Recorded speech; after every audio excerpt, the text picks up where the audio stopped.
مولانا روم رحمہ اللہ تعالی نے ایک واقعہ نقل فرمایا ہے اس سلسلے میں۔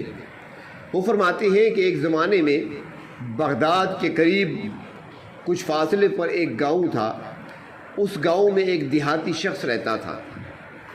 تو اس دیہاتی شخص کی کوئی ضرورت تھی اور اس نے بادشاہ کے پاس جانا تھا کہ جا کر بادشاہ سے ملاقات بھی کرے اور اپنی ضرورت بھی اس کے سامنے رکھے اور اس کے سامنے پیش کرے۔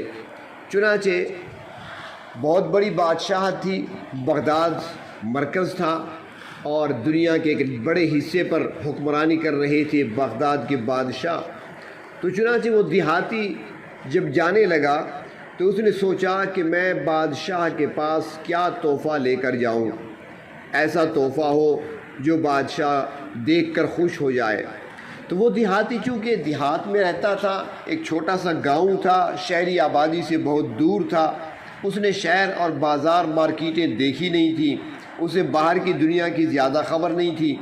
تو اس نے اپنی بیوی سے مشورہ کیا کہ مجھے کون سی چیز لے کر جانا چاہیے۔ بیوی نے مشورہ دیا کہ ہمارے گھر میں جو پانی ہے نا پینے کا، نہر کا جو بھر کر لاتے ہیں اور مٹکے میں رکھتے ہیں اور پھر وہ نتھر جاتا ہے، صاف ہو جاتا ہے، انتہائی ٹھنڈا بھی ہوتا ہے، صاف بھی ہوتا ہے، میٹھا بھی ہے، لہٰذا اپنے گھر کے مٹکے میں سے پانی کا ایک گھڑا بھر لیں اور یہ لے جائیں بادشاہ کے پاس۔ بادشاہوں کو ایسا صاف پانی کہاں میسر آتا ہوگا، انہوں نے ایسا پانی کبھی دیکھا ہی نہیں ہوگا۔ چنانچہ دیہاتی کی عقل میں بھی یہ بات آ گئی کہ بیوی میری کہتی تو ٹھیک ہے، یہ پانی جو ہے یہ پانی تو ہر کسی کے نصیب میں کہاں ہے جو ہمیں ملا ہے۔ چنانچہ اس نے ایک چھوٹا سا گھڑا تیار کیا اور اپنے بڑے مٹکے سے وہ صاف پانی گھڑے میں بھرا اور گھڑے کو اپنے سر پر اٹھایا اور بغداد کی طرف چل دیا۔ پیدل سفر کا زمانہ تھا، یا اونٹوں پہ سفر ہوتا تھا یا گدھے پہ سوار ہو کر کوئی جایا کرتے تھے، غریب آدمی تھے تو وہ پیدل ہی چلا کرتے تھے۔ اب راستے میں آندھی بھی آتی ہے، طوفان بھی آتا ہے، ریگستان بھی آتا ہے، ریت بھی اڑتی ہے، مٹی گرد بھی ہوتی ہے، تو وہ گھڑا سر پر اٹھائے چل رہا ہے۔ پتہ نہیں کتنے دن لگ گئے اس کو پہنچتے۔ جب وہ بغداد پہنچا تو گھڑے میں جو پانی تھا اس پر مٹی کی تہ بھی جم گئی تھی۔ چنانچہ اس نے دربار میں حاضری کے لیے درخواست پیش کی اور جب بادشاہ کے ہاں اس کی حاضری ہوئی، بادشاہ کے پاس حاضر ہوا تو عرض کیا حضور میں بہت دور سے چل کر آیا ہوں، فلاں دیہات سے چل کر آپ کی خدمت میں آیا ہوں۔ بادشاہ نے دیکھا کہ کوئی گھڑا بھی اس نے سر پہ اٹھایا ہوا ہے تو بادشاہ نے پوچھا ہاں بھائی تحفہ کیا لائے ہو؟ دیہاتی نے وہ مٹکا پیش کر دیا، گھڑا پیش کر دیا کہ اپنے گاؤں کے کنویں کا یا اپنے گاؤں کے نہر اور ندی کا صاف ستھرا پانی جو مٹکے میں بھرا ہوا تھا، نتھرا ہوا تھا، اس میں کی تہ میں ساری مٹی بیٹھ گئی تھی، وہ نتھرا ہوا صاف پانی بھر کر لایا ہوں، اور ایسا میٹھا اور صاف و شفاف پانی آپ کے پاس کہاں سے آئے گا، میں وہ لے کر آپ کے پاس آیا ہوں۔ بادشاہ حیران ہوا، اسے ہنسی بھی آئی، اس نے کہا دکھاؤ مجھے۔ جب اس نے گھڑے کا اوپر منہ کھولا، کپڑا ہٹایا تو اس میں سے چونکہ کئی دن گزر چکے تھے پانی بدبودار ہو چکا تھا، اس سے بو آنے لگی۔ بادشاہ نے دوبارہ گھڑے کا منہ بند کر دیا۔ اب وہ دیہاتی آدمی بڑا خوش تھا کہ میں ایسا تحفہ لے کر آیا ہوں کہ بادشاہ کے پاس ایسا تحفہ تو کوئی بھی شاید لے کر نہیں آیا ہوگا، اور دوسری طرف بادشاہ نے بھی سوچا کہ دیہاتی اتنی دور سے کتنے اخلاص کے ساتھ یہ گھڑا سر پر اٹھا کر میرے پاس آیا ہے، اب اس کا دل بھی نہیں توڑنا چاہیے۔ چنانچہ بادشاہ نے کہا کہ واقعی تم بڑا اچھا تحفہ لائے ہو، ایسا پانی مجھے کہاں میسر آ سکتا ہے یہاں پر۔ بادشاہ نے دیہاتی کی بھی تعریف کی اور اس کے پانی کی بھی تعریف کی، اور پھر ساتھ ہی حکم نامہ بھی جاری کر دیا کہ اس دیہاتی کو ایک گھڑا اشرفیوں سے بھر کر دے دیا جائے۔ جس گھڑے میں پانی لایا ہے اس گھڑے کو اشرفیوں سے بھر کر دے دیا جائے۔ اشرفی سونے کا سکہ ہوتا ہے جو اس زمانے میں راج ہوا کرتا تھا۔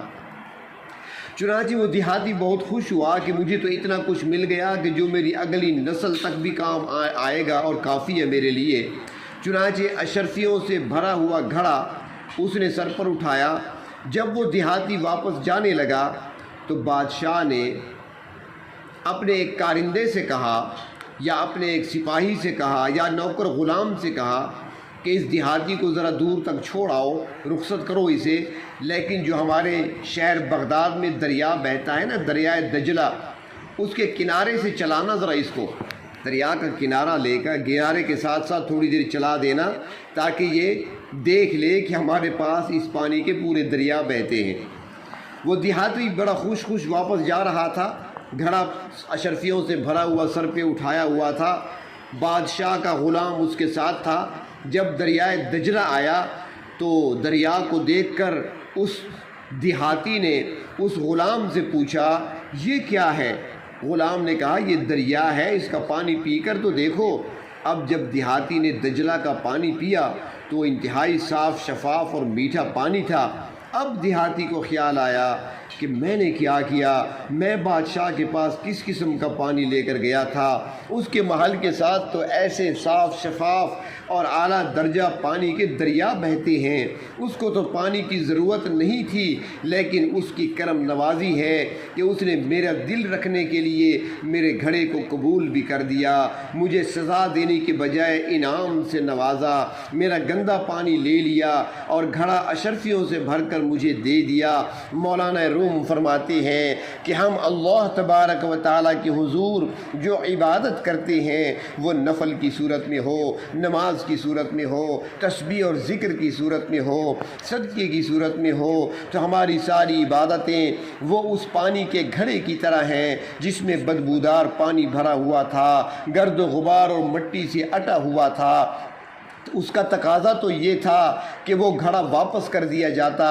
بادشاہ نے اس کا دل رکھنے کے لیے اس پانی کو قبول کر لیا، نہ صرف قبول کیا بلکہ انعام سے بھی نوازا۔ تو وہ فرماتے ہیں کہ اللہ تبارک و تعالی ہمارے ان اعمال کو، ہمارے ان کھوٹے اعمال کو پروردگار عالم بجائے اس کے کہ ہمارے منہ پر دے مارتے کہ یہ کیسا عمل لے کر آئے ہو، تسبیح پڑھنے بیٹھے ہو، دماغ کہیں اور تھا، سوچ کہیں اور تھی، خیالات کہیں اور تھے، نام تم غافل دل سے میرا لے رہے تھے، تلاوت میرے کلام کی کر رہے تھے، سوچیں تمہاری کہیں اور گھوم رہی تھیں، گردش کر رہی تھیں، نماز تم نے پڑھی ہے اس میں توجہ میری طرف کہاں تھی؟ جب ایسی عبادتیں کی ہیں تو چاہیے تو یہ تھا کہ ہمارے منہ پر مار دی جاتی ایسی عبادتیں، لیکن اللہ تبارک و تعالیٰ کا یہ کرم ہے اور کرم نوازی ہے کہ بجائے نمازیں اور عبادتیں ہماری لوٹانے کے واپس ہمارے سے قبول بھی کر لیتے ہیں اور اس پر اجر و ثواب بھی عطا فرما دیتے ہیں۔